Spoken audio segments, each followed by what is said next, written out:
Ciao a tutti ragazzi e benvenuti in questo nuovo video. Siamo arrivati al quarto episodio della serie dedicata alle recensioni sui bike park. Se vi siete persi i precedenti video vi lascio qua sopra in descrizione come sempre il link per l'intera playlist. Mi farebbe davvero piacere sapere che cosa ne pensate su questo format e se avete dei consigli per migliorare. Se comunque i video vi piacciono vi invito a lasciare un like, un commento e ad iscrivervi al canale. Ma partiamo subito con la recensione di oggi.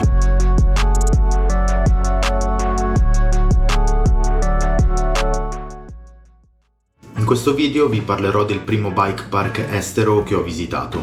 In realtà è anche l'unico. Dovevo andare in Francia questo agosto, ma a causa dell'infortunio non sono potuto andare. Vi lascio qui sopra in descrizione il link dove vi spiego che cosa mi è successo. Il bike park che analizzeremo oggi è il Bike Kingdom. Si trova in Svizzera, più precisamente a Lenzerheide, nel cantone dei Grigioni.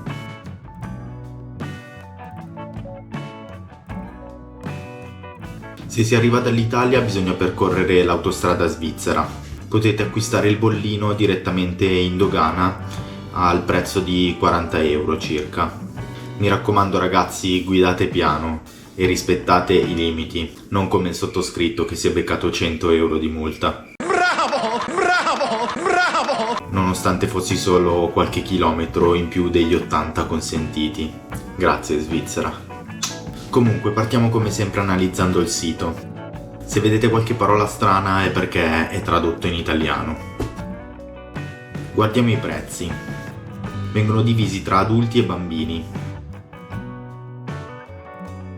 Allora, giornaliero 53 franchi, ovvero 55 euro più o meno, ai quali dovete aggiungere 5 euro per il parcheggio. Mezza giornata 30 franchi, quindi 31 euro più o meno. Per i bambini invece il prezzo è dimezzato.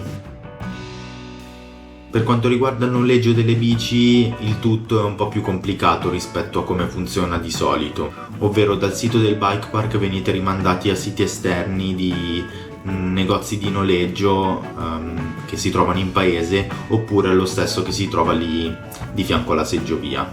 Ho fatto qualche simulazione di prenotazione e secondo me meno di 100, 110, 120 franchi non li spendete tra bici e protezioni, però non vi so dare maggiori informazioni.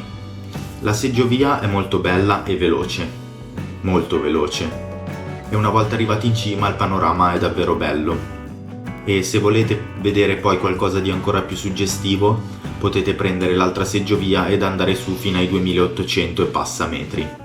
Lì il panorama è davvero una bomba. Per quanto riguarda i servizi offerti, c'è un bar giù alla partenza della seggiovia ed un rifugio quando si arriva in cima. Io personalmente ho sempre portato da mangiare dei panini da casa, perché comunque i prezzi sono quello che sono e se si vuole risparmiare un po' è meglio portarsi il pranzo. Passiamo ora ad analizzare i trails. Come potete vedere sono 4, ma prendendo l'altra seggiovia che trovate e andando su fino ai 2800 metri è presente un altro sentiero che è puro enduro. Molto lungo con tantissimi sassi che mette a dura prova le mani. Ma analizziamo gli altri 4. La prima che ho fatto è la Blue, ovvero la Flowline. Bellissima, molto semplice, ma se gli si dà del gas è davvero divertentissima. Non ci sono particolari ostacoli, anzi non c'è nulla di infattibile, ed è piena di curve sfondate fatte alla perfezione, che sono l'ideale per prendere confidenza con la bici e con la guida in bike park.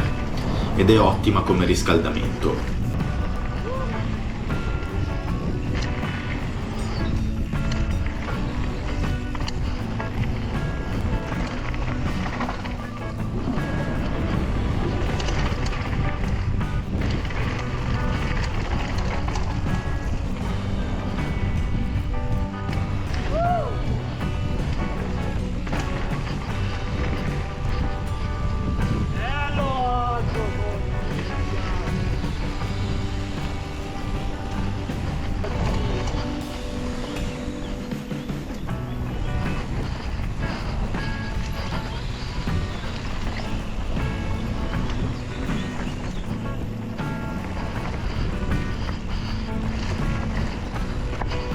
C'è poi una pista rossa, che è la mia preferita, e praticamente sono 2 piste in una.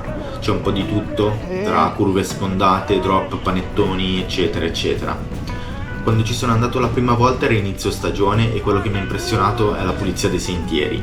Sono veramente pettinati e vi viene proprio voglia di mollare i freni e far andare la bici.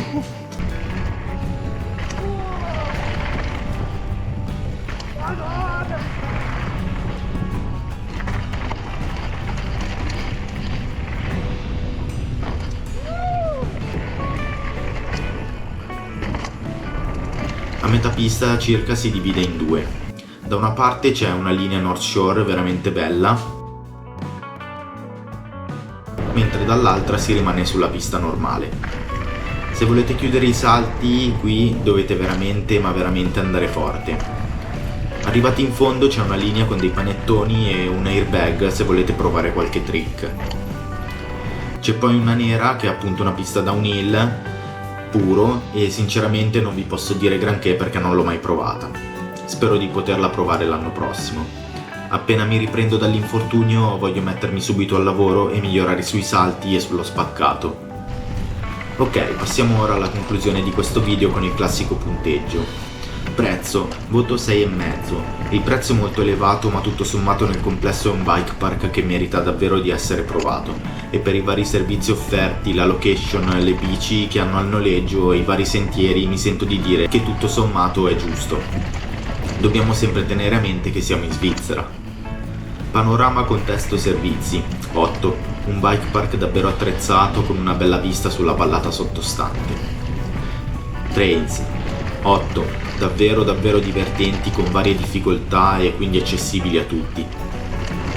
Infatti ho visto un sacco di famiglie con bambini. Unica pecca, se vogliamo, la seconda volta che sono andato a girare lì ho trovato qualche curva un po' più bucata rispetto alla volta precedente, ma per il resto i sentieri meritano davvero tanto. Seggio via 8,5. Bella comoda, ci si sta in 3 tranquillamente, è velocissima e davvero ben strutturata. Valutazione finale mia personale 8. È uno dei bike park che preferisco e vi consiglio vivamente di andarci. Una cosa molto figa è che dal 15 luglio al 14 di agosto il park è aperto fino alle 21. Ho un po' di emozione a parlare di questo park perché è l'ultimo in cui sono stato prima dell'infortunio e mentre sto facendo questa recensione mi sta scendendo una lacrimuccia. Ma nonostante le emozioni siamo giunti alla fine anche di questo video.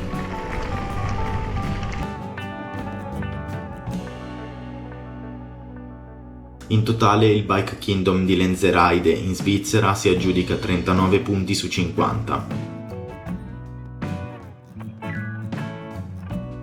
Spero che il video vi sia piaciuto e che vi tornerà utile per decidere se andarci o meno. Per oggi è tutto e noi ci vediamo al prossimo Bike Park. Bella!